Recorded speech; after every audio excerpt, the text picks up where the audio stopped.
अस्सलाम वालेकुम। Welcome to my channel married women diary. जैसा कि आप जानते हैं प्रेगनेंसी सीरीज चल रही हैं और अब तक 29th वीक तक हम डिस्कस कर चुके हैं।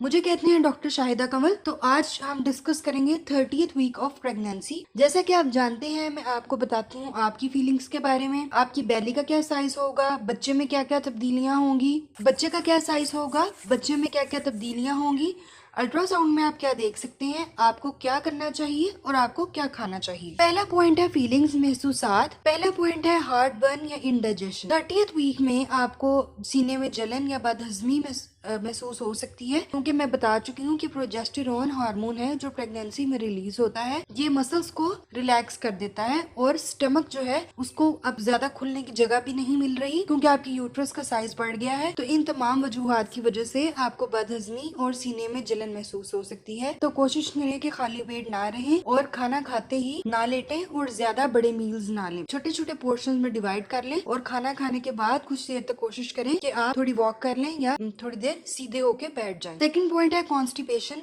कब आपको कब्ज भी फेस करनी पड़ सकती है, ये भी इसी वजह से क्योंकि आपकी डाइजेशन स्लो हो गई। थर्ड पॉइंट है फ्रीक्वेंट यूरिनेशन, बार बार पेशाब की हद। अब इस वीक में बेबी की पोजीशन हेड डाउन हो जाती है, बच्चे का सर नीचे की तरफ को आ सकता है, तो आपको सर का प्रेशर भी नीचे की तरफ होने की वजह से आपका मसाना दब जाता है, तो आपको बार बार पेशाब की हाजत महसूस होती है। फोर्थ पॉइंट है ब्रेक्सटन हिक्स कॉन्ट्रैक्शंस, पेट में खिंचाव। आपको मेंसेस की तरह की पेन या पेट में खिंचाव महसूस हो सकता है। फिफ्थ पॉइंट है स्वेलिंग। आपके हाथों पे, आंखों में या पैरों में आपको स्वेलिंग महसूस हो सकती है। ये भी इसी वजह से है कि जो हार्मोन्स रिलीज हो रहे हैं या जो ब्लड का फ्लो ज्यादा हो गया है उसकी वजह से। कोशिश करें अपने पाँव ज्यादा देर तक लटका के ना बैठे, एक ही पोजीशन में ना रहें। थोड़ी देर के लिए अगर बैठी हैं तो थोड़ी देर बाद लेट जाएं या पाँव सीधे कर लें या बैठी ऊपर पाँव कर लें। इस तरह से अपनी पोजीशन चेंज करती रहें। सिक्स पॉइंट है इची बेली। आपकी यूट्रस का साइज बढ़ने से आपके पट्टों पे खिंचाव आ रहा है, तो जिसकी वजह से आपको अपनी स्किन पे खारिश महसूस हो सकती है। 7 पॉइंट है जनरल डिस्कम्फर्ट। मुख्तलिफ किस्म के स्ट्रेचेस की वजह से या तबीयत में आवाजारी की वजह से आपको बेआरामी हो सकती है। 8 पॉइंट है हार्ड बेली। आपको अपना पेट बहुत ज्यादा सख्त महसूस होगा, जैसे कि एक फुटबॉल होता है। ये इस वजह से है क्योंकि बच्चा जो है उसकी बोन्स भी हार्ड हो गई हैं, उसके ऊपर फैट्स भी डिपॉजिट हो रही हैं और आपका जो पेट है वो टाइट भी होता है ब्रेक्सटन हिक्स कॉन्ट्रैक्शंस की वजह से। 9 पॉइंट है वियर्ड ड्रीम, जल्दी टूटने वाले ख्वाब।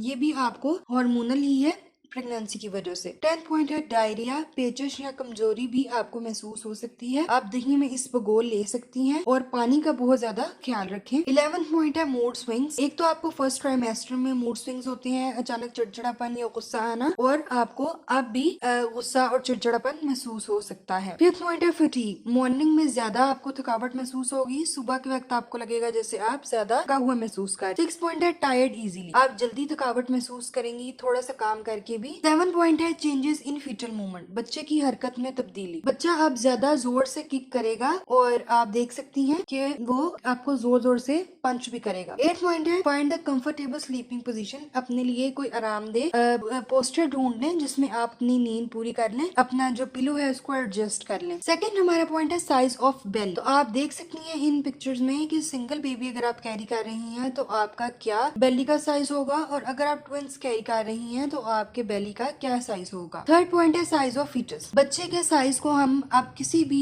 फल के साथ कंपेयर नहीं करेंगे, क्योंकि अब काफी साइज बड़ा हो चुका है और ग्रोथ हो गई है। तो जैसे एक बाउलिंग पिन होती है उस जितना बेबी होगा, या फिर अगर मैं आपको लेंथ बताऊं तो 15.7 सेंटीमीटर्स होगी और वजन 2.9 पाउंड्स या 1.5 किलो वजन होगा। फोर्थ पॉइंट है चेंजेस इन फीटस। बच्चे में क्या क्या तब्दीली रूनुमा हो। पहला पॉइंट है स्मूदर स्किन, हमवार जल्द। बच्चे के ऊपर अब फैट डिपॉजिट हो रही है, उसके ऊपर जो झुर्रियां या रिंकल्स थे वो अब हमवार हो रहे हैं, और जैसे कि आप देखते हैं कि बच्चे के पैदाइश के वक्त उसकी स्किन बिल्कुल स्मूथ हो गई होती है, तो अब वैसे ही हो रही है। सेकंड पॉइंट है लेन्यूगो इज डिसअपियरिंग। जैसे कि मैंने आपको बताया था कि सुनहरी बारीक बाल होते हैं वो अब खत्म हो रहे हैं। ये शुरू में इसलिए ये मैंने आपको बताया था कि ये बेबी को वार्म रखते हैं, उसके वजूद को गर्म रखते हैं, अब ये गायब हो रहे हैं। थर्ड पॉइंट है आई साइट डेवलपमेंट। बच्चे की नजर में इजाफा हो रहा है, उसकी आइरिस में पिगमेंट बन गया है और वो अभी तो ग्रेश ब्लैक है या जो भी आपकी फैमिली में कलर है वो आइस का कलर हो जाएगा। बच्चा अंधेरे और रोशनी में फर्क भी कर सकता है। अगर आप अपने पेट की तरफ कोई लाइट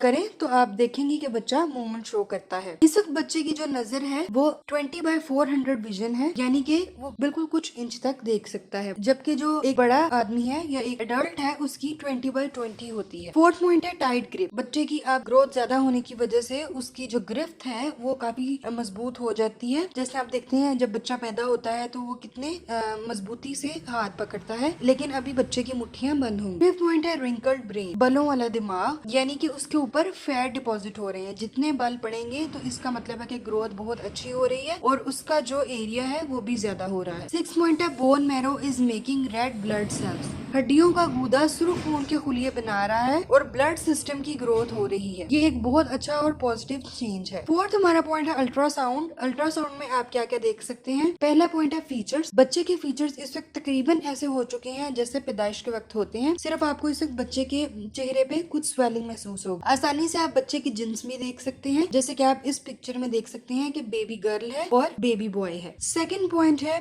पोजीशन ऑफ बेबी। बच्चे की मैं आपको बता चुकी हूँ कि पोजीशन हेड डाउन हो चुकी है, सर नीचे आ चुका है और टांगे ऊपर की तरफ है। अगर आप इस पिक में देखें, अगर सर ऊपर की तरफ हो तो हम उसको कहते हैं ब्रीच पोजीशन, और अगर इस वक्त बच्चे का हेड डाउन नहीं है तो फिर आपकी डॉक्टर जो है वो उसको एक्सटर्नल तरीके से या पेट के ऊपर हाथ लगा के तो बच्चे को रोटेट करने की कोशिश करती है, और अगर नहीं बच्चे की पोजीशन नॉर्मल होती है तो फिर आपको सी सेक्शन का कहा जाता है, जैसे कि आप ये पिक्चर में देख सकते हैं। फर्स्ट पॉइंट है व्हाट शुड डू, आपको क्या करना चाहिए। पहला पॉइंट है किक काउंट, आप हरकत गिने, बच्चे की हरकत का हिसाब रखें, वो किस वक्त हरकत करता है और किस वक्त सो रहा है। सेकंड पॉइंट है कि आप अपने 32वें हफ्ते के लिए अपनी जो अपॉइंटमेंट है उसको शेड्यूल कर लें। आपको अब कोई भी अपॉइंटमेंट मिस नहीं करनी, क्योंकि आपको अब कोई भी अपॉइंटमेंट मिस नहीं करनी, और आपको हर 2 हफ्ते के बाद अपना लाजमी अपॉइंटमेंट लेना है।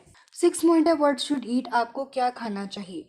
Healthy food, fruits, vegetables, proteins जिसमें दूध, जिसमें गोश्त और अंडा वगैरह है, और अपनी सारी मेडिसिन और सप्लीमेंट्स वगैरह। तो मैं आपको बताती चलूँ कि आपका इस वक्त एक्सपेक्टेड वेट गेन 18 से 25 पाउंड तक होगा, ये सिंगल बेबी के लिए, और अगर आप ट्विंस कैरी कर रही हैं तो 25 से 40 पाउंड तक होगा। आपके फंडल की इस वक्त हाइट, यानी यूट्रस के ऊपर वाले हिस्से से लेके आपकी पेल्विक बोन तक जो हाइट है वो डॉक्टर मेजर करती है, वो है 28 to 32 सेंटीमीटर। इससे वो अंदाजा कर लेती है कि बच्चे की ग्रोथ ठीक है कि नहीं। तो आपको भी ध्यान रखना है कि आपकी ये जो मेजरमेंट है ये 28 से 32 सेंटीमीटर तक होनी चाहिए। उम्मीद करती हूँ कि मेरी वीडियोस आपको अच्छी लग रही होंगी। अगर आप समझती हैं कि मेरी वीडियो से आपको फायदा हो रहा है तो इसको लाजमी शेयर भी करें और लाइक और सब्सक्राइब भी करें। अगर कोई क्वेश्चन पूछना चाहती हैं तो कमेंट सेक्शन में पूछ सकती हैं।